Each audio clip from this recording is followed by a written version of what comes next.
स्वागत है दोस्तों रूट सीकर में। दुनिया की बड़ी इकोनॉमीज जैसे अपना भारत, अमेरिका या फिर चाइना अपने एनर्जी नीड्स के लिए फॉसिल फ्यूल्स पर हेविली डिपेंडेंट है। एक तरफ ऐसे रिसोर्सेज समय के साथ तेजी से घट रही है और दूसरी तरफ इन्हीं सोर्सेज की वजह से हानिकारक ग्रीन हाउस गैस एनवायरनमेंट में फैल रही है तेजी से। ग्लोबल वार्मिंग और हीट वेव के बढ़ने में भी इनका बहुत बड़ा हाथ है। ऐसे सिचुएशन को टैकल करने के लिए United Nations Paris climate change agreement और COP जैसे इवेंट्स ऑर्गेनाइज करती है। उद्देश्य यही है कि आने वाले समय में सभी देश एनर्जी उत्पादन के लिए फॉसिल फ्यूल से हटकर क्लीन एनर्जीज का इस्तेमाल करें। भारत इसी ग्लोबल मूवमेंट का एक बहुत बड़ा हिस्सेदार और लीडर है। सभी क्लीन एनर्जीज में से आज सोलर पावर सेक्टर का ग्रोथ सबसे ज्यादा है और भारत में सेटअप किए गए सोलर प्रोजेक्ट्स आज दूसरे देशों को इंस्पायर कर रही है। इंडिविजुअल लेवल पर अगर देखा जाए तो इस एनर्जी के जरिए आप अपने इलेक्ट्रिसिटी बिल को 0 तक कर सकते हैं। इसके बारे में विस्तार से जानने के लिए अंत तक जरूर बने रहिए। लेकिन उससे पहले जान लेते हैं, क्या सोलर ही है हमारा फ्यूचर या ये बस एक हाइप है? आज इसी पर रूट सीकिंग करते हैं। 10 साल पहले भी भारत में मिनिमम 1 गीगावाट सोलर पावर भी प्रोड्यूस नहीं हो पाता था। 1 gigawatt power 10 crore LED bulb को रोशन कर सकती है। आज हमारी सोलर कैपेसिटी 60 गीगावाट से भी ज्यादा हो चुकी है। ग्लोबली टॉप 5 कंट्रीज में हमारी गिनती होती है। दुनिया के बड़े से बड़े सोलर बेस्ड अचीवमेंट्स आपको भारत में ही दिख जाएंगे। 2015 में केरला का कोचीन 100% सोलर पावर्ड एयरपोर्ट बना। आज भारत में 10 से भी ज्यादा एयरपोर्ट्स रिन्यूएबल एनर्जी से चलती है, जिसकी मेजॉरिटी सोलर पावर से कंट्रीब्यूट होती है। 10 मिलियन सोलर पैनल्स के साथ दुनिया का सबसे बड़ा सोलर पार्क है राजस्थान का भडला। इस प्लांट में जितनी बिजली प्रोड्यूस होती है उससे चंडीगढ़ जैसे 6 शहरों को रोशन किया जा सकता है। इसके अलावा world's 3rd largest solar plant है कर्नाटका का पवागढ़ सोलर पार्क। इसकी कैपेसिटी है 2050 मेगावाट। अगर रूरल भारत की बात करें तो गुजरात का मोढेरा गांव 100% सोलर पावर से चलती है। एक और प्रमुख उदाहरण है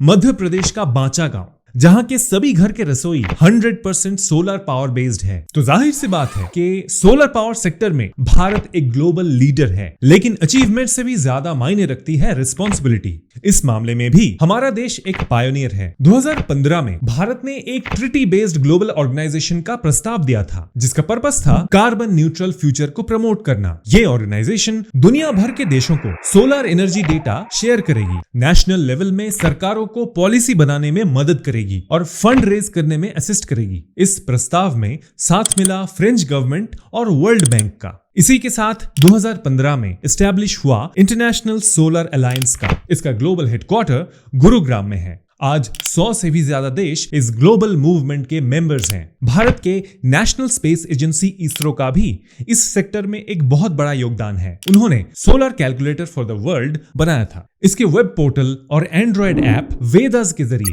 आप मुफ्त में दुनिया के किसी भी कोने से अपने एरिया के सोलर कैपेबिलिटी को जान सकते हैं। सैटेलाइट से कलेक्टेड सोलर डेटा इसमें उपलब्ध है, जो आपको सिस्टम सेटअप करने में मदद करता है। अब हम कुछ सिंपल स्टेप्स के जरिए समझ लेते हैं कि सोलर पावर आखिर बनता कैसे है। आमतौर पे सिलिकॉन वेफर से बनी सोलर पैनल्स के जरिए सोलर एनर्जी प्रोड्यूस की जाती है। पैनल्स को ऐसी जगहों पर लगाया जाता है जहां सूरज सबसे ज्यादा अवेलेबल हो। सूरज की किरणें, जिनको फोटॉन्स कहते हैं, वो जब पैनल्स के ऊपर गिरती है तब उसके अंतर्गत इलेक्ट्रॉन्स डिफ्लेक्ट हो जाती है और ये वायर के जरिए इन्वर्टर तक जाती है। इन्वर्टर इनको करंट में कन्वर्ट करती है। काफी सिंपल है, लेकिन सिंपलिसिटी और पॉजिटिविटी के बावजूद सोलर के कई सारे डाउन साइड्स भी हैं, जो इसके मास एक्सेप्टेंस के रास्ते रुकावट बन जाती है। सूरज पर इसकी dependency, slow electricity conversion rate, panels के limited life span, daily maintenance, manufacturing की वजह से CO2 एमिशन और बड़ी खाली जमीन की नीड, ये सब हेविली क्रिटिसाइज्ड फैक्टर हैं सोलर पावर के। जब सूरज अवेलेबल नहीं रहता, जैसे नाइट टाइम पे या क्लाउडी वेदर में, तब इनसे बिजली प्रोड्यूस करना एक बहुत बड़ी चुनौती है। हालांकि मूनलाइट रिफ्लेक्टेड सनलाइट ही है, पर मून के साइकिल्स की वजह से इसकी ब्राइटनेस इनकंसिस्टेंट होती है, इसीलिए बिजली प्रोडक्शन भी ऊपर नीचे होती है। इसके अलावा अगर ये पैनल्स किसी वजह से कवर हो जाए, जैसे रेगिस्तान में धूल या कोल्ड वेदर में स्नोफॉल, तब भी सेम प्रॉब्लम है। स्नो का फिर भी नेचुरल मेल्टिंग प्रोसेस है, लेकिन धूल या रेत को तो क्लीन करना ही पड़ता है। डेली मेंटेनेंस जरूरी है। इसके अलावा इन पैनल्स के लाइफ टाइम 25 से 30 साल की ही है।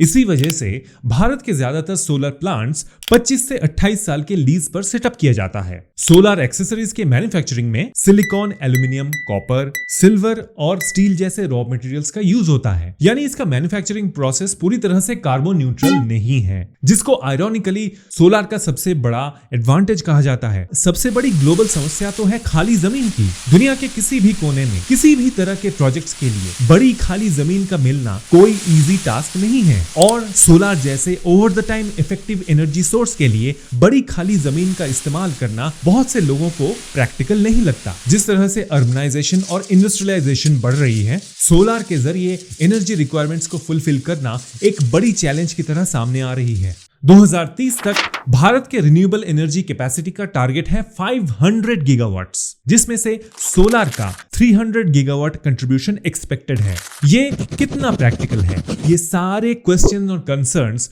काफी जायज हैं, लेकिन इनके जवाब और सॉल्यूशंस भी सामने साफ मौजूद हैं। भले ही पैनल्स की लाइफ टाइम लिमिटेड हो, एक्चुअल यूज केस में 30 साल से भी ज्यादा पुराने सोलर पावर प्लांट्स आज भी अच्छी खासी पावर प्रोड्यूस कर रही है। सिर्फ एफिशिएंसी में माइनर डीके देखा जाता है, अदरवाइज किसी भी एंगल से ये इनएफिशिएंट नहीं है। और इनकी मैन्युफैक्चरिंग टेक्नोलॉजी हर दिन बेहतर हो रही है, जिससे नेक्स्ट जेन पैनल्स और भी ज्यादा ड्यूरेबल देखने को मिलेंगे। रही बात कार्बन एमिशन की, जितना कार्बन इन पैनल्स को बनाने में प्रोड्यूस होता है, उससे करोड़ों गुना कार्बन फॉसिल फ्यूल के उत्पादन में एमिट होता है। इसीलिए पैनल मैन्युफैक्चरिंग के ऊपर कार्बन प्रोड्यूसर का लेबल डालना किसी भी एंगल से जस्टिफाइड नहीं है। अगर बात करें जमीन की, भारत के एग्जिस्टिंग और अपकमिंग सोलर प्रोजेक्ट्स जमीन को ध्यान में रखकर ही प्लान किए गए हैं। राजस्थान का भटला सोलर पार्क पूरी तरह से रेगिस्तान के ऊपर है, जहां जनसंख्या बहुत ही सीमित है।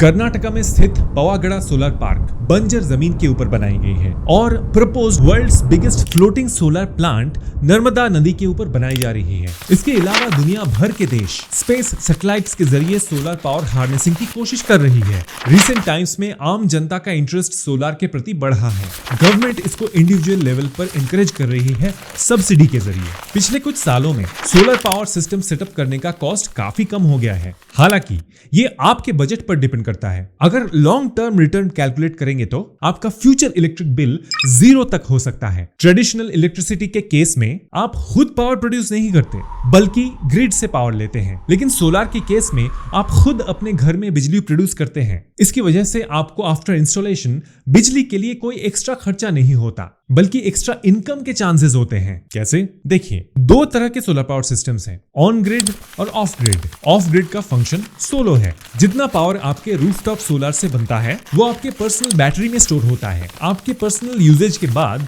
एक्स्ट्रा पावर डिस्चार्ज हो जाता है। लेकिन जब आप सोलर ग्रिड से कनेक्टेड हैं, तो आपके पास ऑप्शन रहता है एक्स्ट्रा बिजली ग्रिड में भेजने की, जिसके बदले सोलर कंपनी आपको पैसा दे सकती है।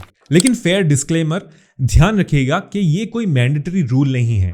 आप जिस कंपनी से कनेक्शन ले रहे हैं, उनसे इंक्वायरी करनी बहुत जरूरी है। नीचे डिस्क्रिप्शन में national portal for rooftop solar का लिंक है, जहां पर भारत के सभी स्टेट इलेक्ट्रिसिटी बोर्ड द्वारा ऑफर किए गए सोलर ऑप्शंस के बारे में इनफ जानकारी है। इसी के साथ हम इंडिया के जाने माने कुछ प्राइवेट सोलर कंपनीज के लिंक्स भी नीचे डाल दिए हैं। लेकिन ये वीडियो किसी के भी द्वारा स्पॉन्सर्ड नहीं है, ये सिर्फ आपकी जानकारी के लिए है। एक बात और, अगर आपको पावर प्रोडक्शन के बाद भी ज्यादा बिजली की जरूरत पड़े, तो आप ऑन ग्रिड सिस्टम से बिजली खरीद भी सकते हैं। इससे रिलेटेड इंफॉर्मेशन भी सर्विस प्रोवाइडर से पूछ लेना जरूरी है। भारत में समय के साथ और भी नए सोलर पार्क सेटअप हो रहे हैं। कैपेसिटी दिन ब दिन बढ़ रही है, जिससे साफ जाहिर है कि ये कोई हाइप नहीं है, बल्कि ये फ्यूचर का क्लीन एनर्जी है। सूरज की किरणों की तरह ही हमारे चैनल का सब्सक्रिप्शन भी फ्री है। अगर आपको हमारे वीडियो से वैल्यू मिलती है तो please like, share, follow and subscribe to Root Seeker. मिलते हैं अगले वीडियो में, तब तक कीप सीकिंग दोस्तों।